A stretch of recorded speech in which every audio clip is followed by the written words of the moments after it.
Hello, everybody. I hope all of you are having a good day today. When Jesus opened up the minds of his disciples to the scriptures that's spoken about here was the Torah, the first 5 books of the Old Testament. In order to understand the Holy Scriptures, one had to be led by the Spirit. A religious man could not see the truth of the Torah. All he could see was religion. When Moses came down from the mountain that he had climbed with the God-breathed scriptures, the Torah, his face was shining. The light of the truth was beaming from him. The truth will set you free. Remember, Jesus said he is the light of the world. The God-breathed scriptures that Moses had the truth of Christ within them. You remember the movie A Few Good Men, and Jack Nicholson told Tom Cruise, "You can't handle the truth." Well, they couldn't handle the truth either. They were afraid of the truth, so Moses put a veil on. The veil symbolizes the truth and the light in the Torah being hidden, covered from them. They couldn't see it. They didn't have a spiritual mind. Throughout the Torah, the truth is in there. And the truth is that the kingdom of heaven is within you. That's what the temple of God shows you.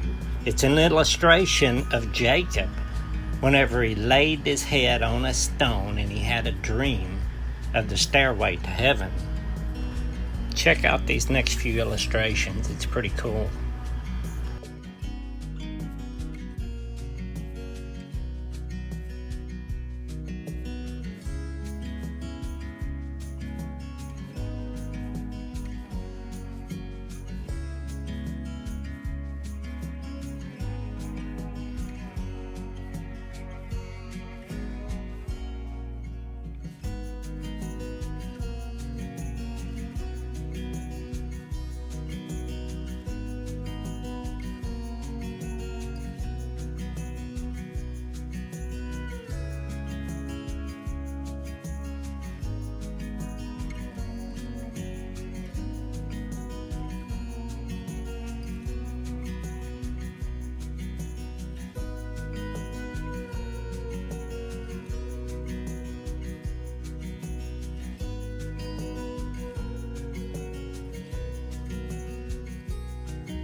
Did y'all ever read that about Moses raising up a serpent on a pole in the Old and New Testament, and kind of ask yourself, what's going on here? This kind of doesn't sound right.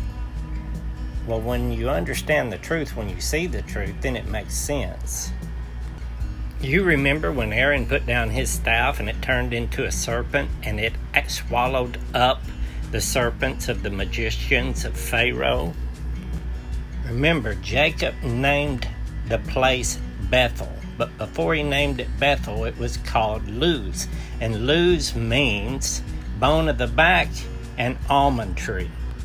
Remember when Aaron's name was etched on the staff of Levi?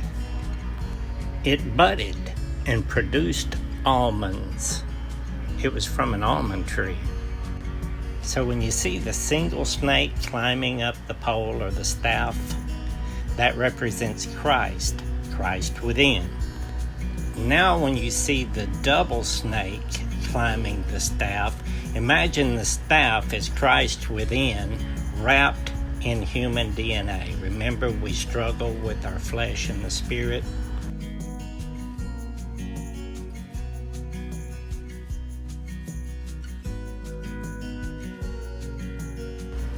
The human backbone has 33 vertebrae.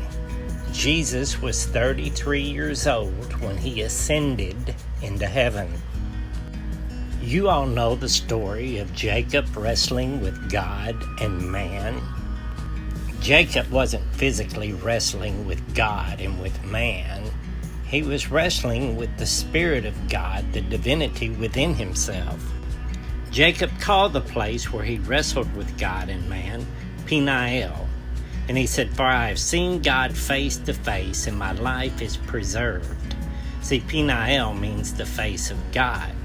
And that word for preserved in Hebrew means snatched away or raptured. Jacob had discovered the kingdom of heaven within himself. You remember when Jesus healed the blind man, and the blind man said, "I see people, they look like trees walking around." You remember Zacchaeus. Zacchaeus climbed a tree. He climbed that stairway to heaven to see Jesus. All of these stories are symbolic. They have a spiritual meaning, a hidden spiritual meaning. And it's all showing you that the kingdom of heaven is within you. Remember, Jesus was crucified and buried at Golgotha, the place of the skull. The skull is your skull. Golgotha was also a garden. Christ is planted within you. Remember the two snakes with the staff in the middle? The staff is an almond tree. Whenever Christ sprouts forth through Golgotha, that tree bursts through. You become a tree in the Garden of Eden. You see, the truth about Christ Jesus was all throughout the Torah, the first 5 books of the Old Testament. But you see, the people couldn't see it. It was veiled. It was hidden from them. And so they turned it into a religion. And the same can be said about the Christian church today. The truth of Christ has been veiled to them, and it's been turned into a religion. You see, whenever you stop wrestling with God and man, meaning wrestling with your carnal mind, trying to think that there's something that you can do to please God, whenever you stop wrestling with God and realize to let God be God in you, that's when you'll spiritually see God face to face, and your life will be spared, snatched away. You will ascend into the kingdom of heaven. You see, whenever Christ rises up in you, whenever that tree sprouts up through you, then Christ will handle all the works in you that need to be done. He'll clean out that temple. Remember when Jesus got angry with the money changers in the temple and he threw everything out? That's what Christ will do with you. He'll throw everything out that doesn't need to be there. That's why you can never boast of your own works, because it's Christ doing all the works for you. The word revelation in Greek is apocalypsis or apocalypse, and it means uncovering something that's been hidden, removing the veil. Remember, the truth was covered. Moses put on a veil. I pray this upload has enlightened you. I pray the veil has been removed. I love you all. God bless. When the bridegroom lifts the veil, the bride and groom see each other face to face, and the groom kisses the bride. They merge and become one.